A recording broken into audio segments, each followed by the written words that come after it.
मोक्षमार्गस्य नेतारं भेत्तारं कर्मभूभृतां ज्ञातारं विश्वतत्त्वानां वन्दे तद्गुणलब्ध्यै। बोले पंच परमेष्ठी भगवान की जय। शांति विधाता श्री विराट शांतिनाथ भगवान की जय। द्वादशांग निर्माणी माता की जय। ग्रंथादिराज श्री तत्वार्थ सूत्र जी की जय। आचार्य श्री उमा स्वामी जी महाराज की जय। आचार्य श्री विद्यासागर जी महाराज की जय। परम पूज्य मुनि पुंग श्री सुधा सागर जी महाराज की जय। अड़ाई द्वीपस्थ समस्त महामुनिराजों की जय। पूर्व कक्षा में जो हमने आभ्यंतर तप के 6 भेद पढ़े थे, उनमें से उनके प्रभेदों के बारे में कथन चल रहा था, जिनमें प्रायश्चित और विनय, इन 2 भेदों के प्रभेद तथा उनकी परिभाषाओं के बारे में हमने ज्ञान कर लिया था। पश्चात प्रायश्चित आदि भेदों का कथन आज होगा। सर्वप्रथम प्रायश्चित तप के जो भेद हैं उनका कथन किया जा रहा है। सूत्र उच्चारित करें। आचार्योपाध्याय तपस्वी शैक्ष ग्लान गण कुल संघ साधु मनुज्ञानाम। पदच्छेद देखें। आचार्य, उपाध्याय, तपस्वी, शैक्ष, ग्लान, गण, कुल, संघ, साधु, मनुज्ञानाम। अर्थ होगा आचार्य अर्थात आचार्य, उपाध्याय अर्थात उपाध्याय, तपस्वी अर्थात तपस्वी, शैक्ष अर्थात शैक्ष, ग्लान अर्थात ग्लान, गण अर्थात गण, कुल अर्थात कुल, संघ अर्थात संघ, साधु अर्थात साधु और मनोज्ञानाम अर्थात मनोज्ञ। इनकी वैयावृत्य के भेद से वैयावृत्य 10 प्रकार का है। अर्थात जो यह 10 भेद कहे, इनमें वैयावृत्य पद का संभाव कर देना चाहिए।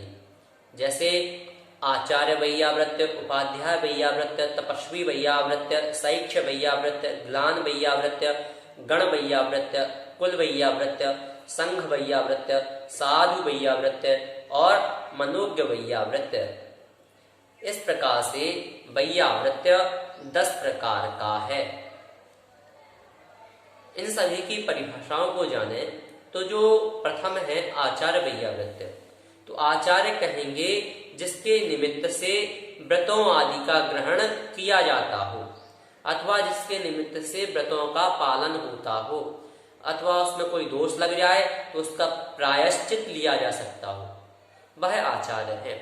और ऐसे आचार्य की वैयावृत्ति करना, यह आचार्य वैयावृत्य है।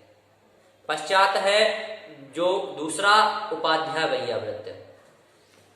उपाध्याय कहेंगे जो पढ़ाता हो, जिसके पास बहुत से साधु पढ़ते हो, वह उपाध्याय है।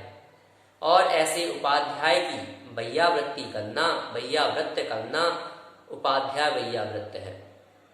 पश्चात है तपस्वी, अर्थात जो तपस्या में ही संलग्न रहते हो, ऐसे जो साधु हैं उनकी वैयावृत्ति करना तपस्वी वैयावृत्य। पश्चात शैक्ष, अर्थात जो शिक्षा ग्रहण करते हो, वह शैक्ष है। ऐसे साधु की वैयावृत्ति करना शैक्ष वैयावृत्य है। पश्चात है ग्लान। ग्लान का अर्थ होगा जो रोगी है, जिसका शरीर गल रहा है, रोग के कारण जिसका शरीर गल रहा है, ऐसे साधु ग्लान है। और ऐसे साधु की वैयावृत्ति करना ग्लान वैयावृत्य कहलाता है।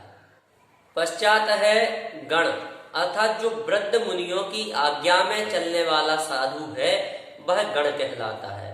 और ऐसे साधुओं की वैयावृत्य करना गण वैयावृत्य है। पश्चात है कुल, अर्थात जो आचार्यों द्वारा अथवा जो एक आचार्य द्वारा दीक्षित साधुओं का समूह है, वह है कुल। और ऐसे जो साधु हैं, उन साधुओं की वैयावृत्य करना, यह कुल वैयावृत्य कहलाता है। पश्चात है संघ, अर्थात संघ जो है उसके 4 भेद हैं। संघ में 4 प्रकार के साधु होते हैं, ऋषि, मुनि, यति और अनगार। इन 4 प्रकार के साधुओं की वैयावृत्य करना, यह क्या है? यह है संघ वैयावृत्य। पश्चात है साधु। साधु अर्थात जो चिरकाल से, दीर्घ काल से, बहुत काल से दीक्षित साधु है, उसकी वैयावृत्य करना, वह है साधु वैयावृत्य। अंतिम है मनोज्ञ, अर्थात जो लोक में ख्याति प्राप्त साधु हैं, जिनके द्वारा लोक में धर्म का प्रचार प्रसार हो रहा है, ऐसे जो साधु हैं वह मनोज्ञ कहलाते हैं। और उनकी वैयावृत्य करना, यह क्या है? यह है मनोज्य वैयावृत्य। इस प्रकार यहाँ हमने जो वैयावृत्त तप के 10 भेद कहे, उन 10 भेदों का कथन समझा, उनकी परिभाषाओं के बारे में भी हमने ज्ञान किया। पश्चात जो स्वाध्याय तप है, उस तप के जो 5 भेद हैं, उनका कथन किया जा रहा है। सूत्र उच्चारित करें। वाचना प्रच्छनानुप्रेक्षामनाय धर्मोपदेशाः। पदच्छेद देखें। वाचना, प्रच्छना, अनुप्रेक्षा, आमनाय, धर्मोपदेशाः। अर्थ होगा वाचना अर्थात वाचना, प्रच्छना अर्थात प्रच्छना, अनुप्रेक्षा अर्थात अनुप्रेक्षा, आमनाय अर्थात आमनाय और धर्मोपदेशाः अर्थात धर्मोपदेश। यह 5 स्वाध्याय तप के भेद हैं। संपूर्ण अर्थ होगा वाचना, प्रच्छना, अनुप्रेक्षा, आमनाय और धर्मोपदेश। यह जो 5 हैं, यह स्वाध्याय तप के भेद हैं। इनकी भी परिभाषा देखें तो प्रथम है वाचना, अर्थात निर्दोष शास्त्र की। शास्त्र कैसा हो? निर्दोष हो, और उसकी भी पूर्ण शुद्धि पूर्वक। कैसे? पूर्ण शुद्धि पूर्वक क्या करना? उसका वाचन करना, अथवा दूसरों को श्रवण कराना, दूसरों को सुनाना। यह क्या है? यह है वाचना। हम कहते हैं कि जो मुनिराज हैं, उनकी वाचना चल रही है, अथवा इस ग्रंथ की वाचना चल रही है, तो वह हम इसी कारण से कहते हैं वह भी एक स्वाध्याय का भेद है। पश्चात है प्रच्छना, अर्थात संशय दूर करने के लिए, अपना जो भ्रम है उसे दूर करने के लिए, और अपना जो श्रद्धान है उसे और दृढ़ करने के लिए क्या करना? प्रश्न करना। यह है प्रच्छना। प्रश्न क्यों करना? जिससे हमारा श्रद्धान दृढ़ हो, जो हमारा संशय है वह दूर हो जाए। शंका नहीं करना, जो जिन धर्म है उसमें शंका बिल्कुल नहीं करना। यदि शंका है तो आपका वह दोष की कोटि में आ जाएगा, और यदि आप संशय दूर करने के लिए प्रश्न करते हैं, श्रद्धान दृढ़ करने के लिए प्रश्न करते हैं, तो वह प्रच्छना स्वाध्याय की कोटि में आएगा। पश्चात अनुप्रेक्षा, अर्थात जो हमने पढ़ा है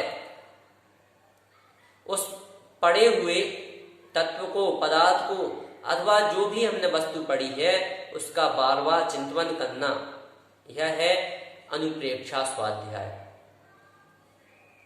पश्चात है आमनाय, अर्थात किसी भी पाठ आदि को निर्दोष रीति से पढ़ना अथवा सुनना। यह क्या है? यह है आमनाय। निर्दोष रीति अर्थात निर्दोष उच्चारण, अथवा उसमें जो भी है, एक स्थान पर, जो स्थान पर हम बैठे हैं वह भी शुद्ध हो, हमारा उच्चारण भी शुद्ध हो, और जो भी वातावरण आदि है, काल है, जितने भी बाहरी जो चीजें हैं वह सभी शुद्ध हों। ऐसे काल में ऐसे शुद्ध उच्चारण के साथ पढ़ना, यह क्या है? यह है आमनाय। पश्चात अंतिम है धर्मोपदेश, अर्थात धर्म का उपदेश देना, यह है धर्मोपदेश स्वाध्याय। इस प्रकार से यहाँ स्वाध्याय के 5 भेद कहे गए।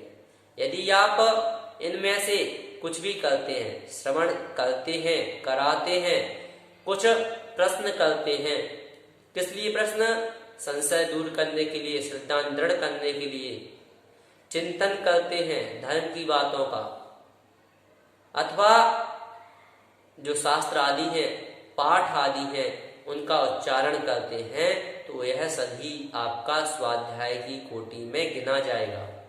इसलिए आप जो भी हो सके उस शास्त्र को पढ़ना चाहिए। जितना आपके पास समय हो उतने समय के अनुसार आप एक ना एक किसी न किसी शास्त्र का स्वाध्याय प्रतिदिन करते रहें। इस प्रकार से यहाँ स्वाध्याय जो तप है उस तप का कथन किया गया। पश्चात जो व्युत्सर्ग तप है, उस व्युत्सर्ग तप के जो 2 भेद हैं उनका कथन किया जा रहा है। सूत्र उच्चारित करें। बाह्याभ्यंतरोपध्यो, पदच्छेद देखें, बाह्य आभ्यंतर उपध्यो, अर्थ होगा बाह्य अर्थात बाह्य और आभ्यंतर अर्थात आभ्यंतर, उपध्यो अर्थात उपधि का त्याग। यह 2 प्रकार का व्युत्सर्ग है। संपूर्ण अर्थ होगा बाह्य और आभ्यंतर उपधि का त्याग। यह 2 प्रकार का व्युत्सर्ग तप कहलाता है। उपधि अर्थात होता है परिग्रह। इस प्रकार से जो 2 इसके भेद होंगे, बाह्योपधि और आभ्यंतरोपधि, इस प्रकार से 2 भेद होंगे। परिभाषा देखें। बाह्योपधि में जो धन धान्य आदि जो परिग्रह, बाह्य परिग्रह थे, जिनको हमने पूर्व में पढ़ा था, उन सभी का त्याग करना, यह बाह्योपधि है, बाह्योपधि तप है। और जो दूसरा आभ्यंतरोपधि तप है, उसमें आंतरिक जो कषाय है, मान आदि है, उन सभी विकारों का त्याग करना, यह आभ्यंतरोपधि तप है। इस प्रकार से यहाँ तक जो भेद ध्यान से पूर्व के वहां कहे गए थे, उनका यहाँ तक कथन हो चुका है। पश्चात जो आभ्यंतर तप का अंतिम जो भेद था, ध्यान, जिसे वहां भेदों में नहीं लिया गया था, अब उसका कथन प्रारंभ हो रहा है। सबसे प्रथम ध्यान किसे कहते हैं उसे जानते हैं। सूत्र उच्चारित करें। उत्तम सहनन सैकाग्र चिंता निरोधो ध्यान मांतर मुहूर्तात्। पदच्छेद देखें। उत्तम सहननस्य एकाग्र चिंता निरोध ध्यानम अंतर्मुहूर्तात्। अर्थ होगा उत्तम सहननस्य अर्थात उत्तम सहनन वाले का। उत्तम सहनन कौन सा है? वज्र वृषभ नाराज सहनन। अंतर्मुहूर्तात् अर्थात अंतर्मुहूर्त पर्यंत तक। एकाग्र चिंता निरोध अर्थात एकाग्रता से चिंता का रोकना, अपने जो मन के बाहरी विकल्प हैं उनका रोकना, ध्यानम अर्थात ध्यान कहलाता है। संपूर्ण अर्थ होगा उत्तम सहनन वाले का अंतर्मुहूर्त पर्यंत तक एकाग्रता से चिंता को रोकना ध्यान कहलाता है।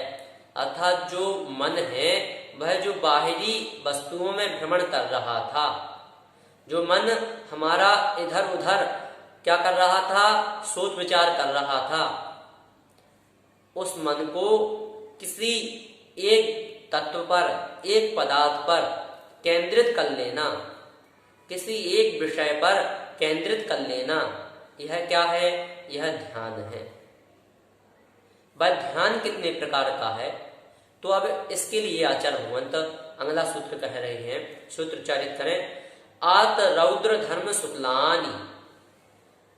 पदच्छेद देखें। आत रौद्र धर्म शुक्लानि। अर्थ होगा आत अर्थात आत, रौद्र अर्थात रौद्र, धर्म अर्थात धर्म और शुक्ल अर्थात शुक्ल। यह ध्यान के 4 भेद हैं। संपूर्ण अर्थ होगा आत, रौद्र, धर्म और शुक्ल। यह ध्यान के 4 भेद हैं। इन चारों में जो ध्यान पद है इसको जोड़ लेना चाहिए। किस प्रकार से? तो आत ध्यान, रौद्र ध्यान, धर्म ध्यान और शुक्ल ध्यान, इस प्रकार से यह 4 ध्यान बनते हैं। इनमें से 2 ध्यान तो जो हैं अशुभ हैं। कौन कौन से? एक तो आत ध्यान और दूसरा रौद्र ध्यान। यह क्यों अशुभ है? क्योंकि यह पूर्ण रूप से संसार के ही कारण है। और जो शेष 2 ध्यान हैं वह क्या है, कैसे है? तो उसे बताने के लिए आचार्य भगवंत अगला सूत्र कह रहे हैं। सूत्र उच्चारित करें। परे मोक्ष हेतु, पदच्छेद देखें।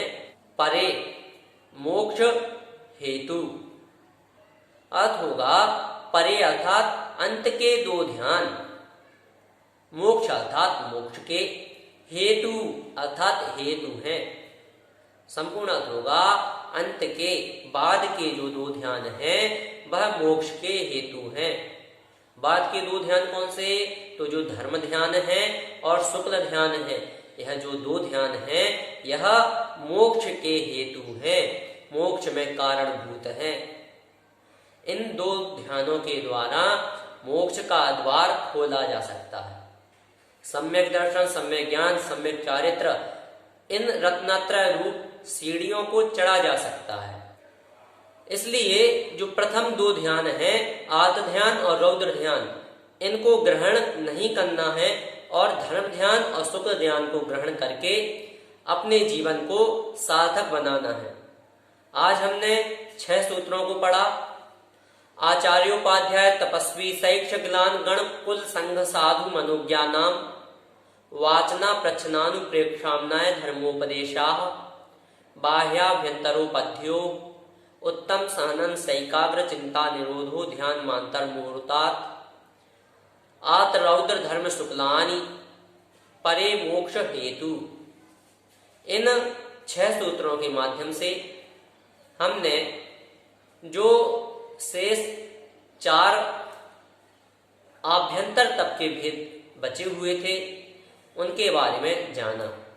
पश्चात जो अंतिम हमने ध्यान तप पढ़ा है उसका और आगे प्रभेदों का वर्णन आएगा, जिसे हम आगे अगली कक्षा में पढ़ेंगे।